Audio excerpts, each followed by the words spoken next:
Hola, ¿qué tal están? Pensamiento crítico. En este vídeo ofreceré algunas explicaciones sobre la capacidad crítica y realmente su influencia en el desarrollo de la filosofía. El pensamiento crítico es lo propio del saber filosófico, como se sabe, porque realmente también la creatividad lo es, y podemos decir que hay, por ejemplo, un filósofo que no dejó nada escrito, como es Sócrates, que vivió en el siglo V antes de Cristo y que ya demostró a través de su método de la mayéutica y de la ironía, que forma parte también de su enseñanza, pues consiguió ofrecer a los demás pues la búsqueda de la verdad. En definitiva, Sócrates hacía preguntas y más preguntas para buscar el fundamento del supuesto conocimiento. Quería llegar a la verdad, o por lo menos a lo verosímil. Y en ese sentido, pues también influyó mucho, como se sabe, en Platón.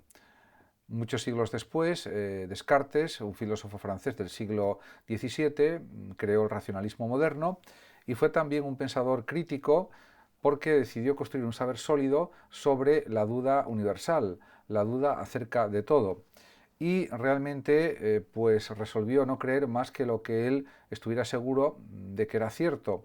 En definitiva, como él dijo, cogito ergo sum, pienso luego existo, porque pensar es una forma de existir, es la base de su sistema filosófico y él buscaba siempre la verdad. Por supuesto, Descartes también creía en el argumento ontológico de San Anselmo, creía en la veracidad de Dios respecto al conocimiento y sobre todo Descartes insistía en que la razón es la que nos lleva a la verdad, al conocimiento verdadero, y en cambio los sentidos nos engañan con mucha frecuencia, por lo tanto no son fiables. En este sentido está pues en una línea similar a la de Platón, a la del idealismo platónico. Realmente podemos decir que el pensamiento crítico consiste fundamentalmente en cuestionar todo lo que normalmente aceptamos como verdadero sin haberlo comprobado. Supone, por tanto, poner a examen todas las convicciones, todos los supuestos, todas las ideas, para ver si realmente tienen un fundamento sólido o no. Y si no tienen ese fundamento sólido, por supuesto, rechazar esas ideas, esos conceptos, esos planteamientos. En definitiva, podemos afirmar que adoptar un pensamiento crítico es especialmente importante en la actualidad debido especialmente a la gran cantidad de información que recibimos cada día a través de los medios televisivos, de los medios digitales, de Internet, etcétera. Por supuesto, podemos detectar y corregir errores, diríamos, que podemos tener en la vida diaria y por eso el pensamiento crítico es tan importante, porque si no criticamos todo lo que recibimos, lo analizamos, lo examinamos, podemos caer en los errores. De hecho, cuando pensamos de forma precipitada, por ejemplo, cometemos múltiples y diversos errores. Sin embargo, es evidente que podemos hacer una clasificación de los tipos de error más común por la falta de aplicación del pensamiento crítico. Porque realmente tenemos que deshacernos de los prejuicios. Los prejuicios son opiniones y convicciones que se adoptan sin ningún tipo de reflexión ni argumentación que las respalde. En definitiva, realmente son ideas falsas, conceptos falsos, opiniones falsas, etcétera. Conocimientos falsos también, por supuesto. En cuanto a los estereotipos, pues son imágenes exageradas y simplificadas de la realidad que realmente pues, caen en la falsedad. También existen los denominados sesgos, que son interpretaciones apresuradas sobre la información disponible relacionada con un asunto y que carecen de fundamento lógico, de fundamento sólido. Por lo tanto, también son exageraciones, en definitiva, falsedades en mayor o menor grado. Y por último están, desde una perspectiva lógica, las denominadas falacias.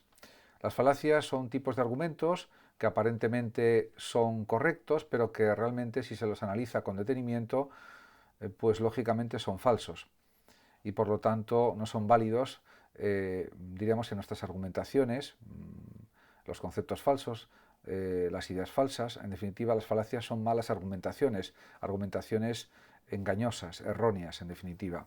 Por lo tanto, cualquier persona que disponga de un pensamiento crítico no puede caer ni en falacias, ni en sesgos, ni en estereotipos, ni en prejuicios, algo que por otra parte, por desgracia, es muy común que suceda en la sociedad actual. Por ejemplo, hay muchísimos prejuicios, muchísimos estereotipos, muchísimos sesgos e infinidad de falacias también. ¿Podemos pensar en cómo llegar a ser un pensador crítico? Pues claro que sí, faltaría más. Se puede pensar en ello. Podemos decir que hay varias cualidades que deben tener las personas para llegar a ser personas críticas, de verdad. Hay rasgos básicos, pueden añadirse más si se quiere, o diferenciar esos rasgos básicos en más rasgos o en subrasgos, por ejemplo, pero si hubiera que englobarlos en 4 categorizaciones, podríamos decir que es esencial tener una mente abierta, ya que hay que estar dispuesto a renunciar a convicciones arraigadas o muy arraigadas si hay razones para ello. Al final lo más importante es la racionalidad, la razón y aceptar los argumentos coherentes y correctos.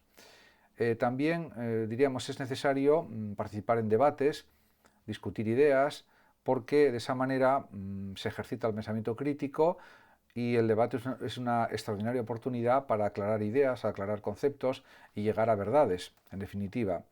También es fundamental separar los hechos de las emociones, porque los hechos son indiscutibles, las emociones pueden ser analizadas, pueden ser repensadas, pueden ser reorientadas esas emociones, pero los hechos no dejan margen de interpretación, son como son y todos los pueden ver esos hechos como han sido y los hechos pues no admiten discusión. Por otra parte, también es muy importante investigar y formarse para, diríamos que, evitar ser engañados por conocimientos, por informaciones que son falsos, por ejemplo, y el conocimiento previamente adquirido también nos da pues, más recursos para analizar cualquier información nueva y también pues, los criterios sólidos a la hora de investigar y de aprender o de formarse son también pues, básicos para llegar a la verdad o a las verdades. O un conocimiento, podemos decir cierto, un conocimiento verdadero, en principio. Podemos decir que también en la ética hay un pensamiento crítico, indudablemente, indiscutiblemente. Realmente la ética, por ejemplo, es una reflexión sobre los principios para justificar nuestra conducta, principios que dirigen nuestra conducta o normas que dirigen nuestro comportamiento. En definitiva, también es verdad que también la autonomía en ética consiste en saber tomar nuestras propias decisiones basándose la persona en sus propias normas. Por otra parte, si hubiera que comentar pues, algunos textos sobre estas cuestiones del pensamiento crítico y de la autonomía crítica también, pues hay 2 documentos o 2 comentarios, 2 textos que voy a comentar un poco y que van en relación con esta temática que estoy tratando en este vídeo.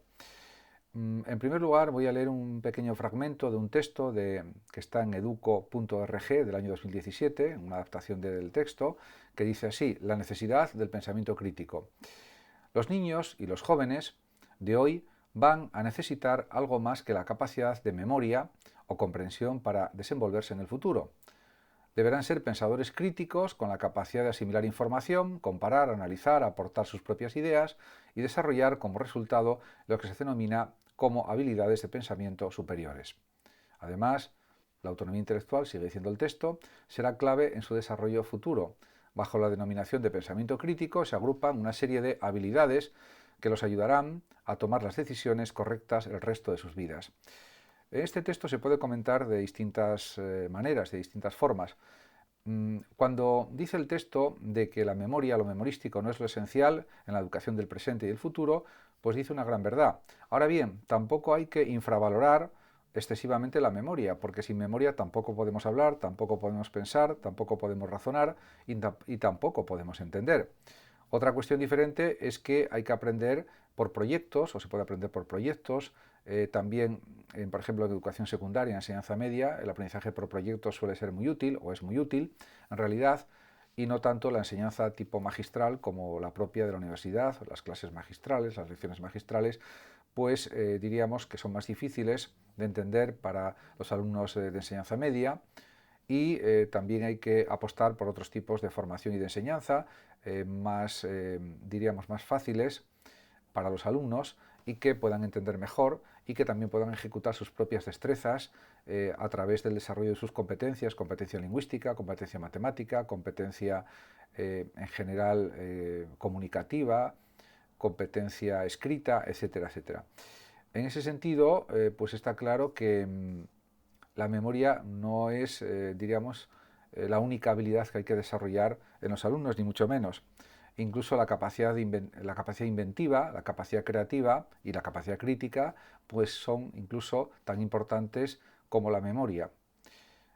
En ese sentido, también los alumnos y en general los estudiantes tienen que ser capaces de investigar información, investigar sobre conocimientos, saber crear sus propios proyectos, sus propios informes, sus propias redacciones, sus propios trabajos de investigación, por ejemplo, etcétera, sus propias disertaciones, sus propios ensayos escritos, aunque sean breves o no sean muy largos, etcétera. Todo esto forma parte de la nueva forma de educación que está orientada hacia los proyectos, hacia la realización de las competencias en la mayor medida posible o en la medida de lo posible, etcétera. Por tanto, podemos decir que es verdad que la capacidad de comparar, analizar información y conocimientos forma parte de las habilidades superiores, de las habilidades mentales superiores, incuestionablemente. Y, por supuesto, esto significa que hay que desarrollar mucho más la autonomía intelectual, la capacidad de relacionar conceptos e ideas, que es algo que hay que trabajar muchísimo, por ejemplo, en la enseñanza media, porque a los alumnos generalmente les cuesta mucho relacionar ideas, comparar ideas, etcétera. Y también, por supuesto, el pensamiento crítico pues ayuda a desarrollar habilidades para tomar decisiones correctas, no solo en el presente, sino también en el futuro. Aunque esto también habría que matizarlo mucho, porque, por supuesto, hay que saber razonar, saber argumentar, saber investigar para tomar decisiones correctas, pero eso no garantiza que esas decisiones vayan a tener el resultado previsto o un resultado exitoso, porque en muchas ocasiones existen imponderables, y existe el azar que influye decisivamente en muchas situaciones, en la vida, en la realidad, en todo tipo de cosas, y por tanto no garantiza que un buen uso crítico de la razón vaya a llevar a resultados siempre positivos en todas las ocasiones. En cualquier caso, el ser humano puede rectificar, puede reajustar sus objetivos en la vida, puede también pues mejorar sus expectativas con cambios, con transformaciones en distintos aspectos, no solamente en el ámbito del conocimiento, sino en otros ámbitos también, etc. Otro texto que quería comentar un poco es el titulado La autonomía desde la perspectiva de la Ilustración, y es un texto de Bernard Castany Prado y Pedro Pérez Leal.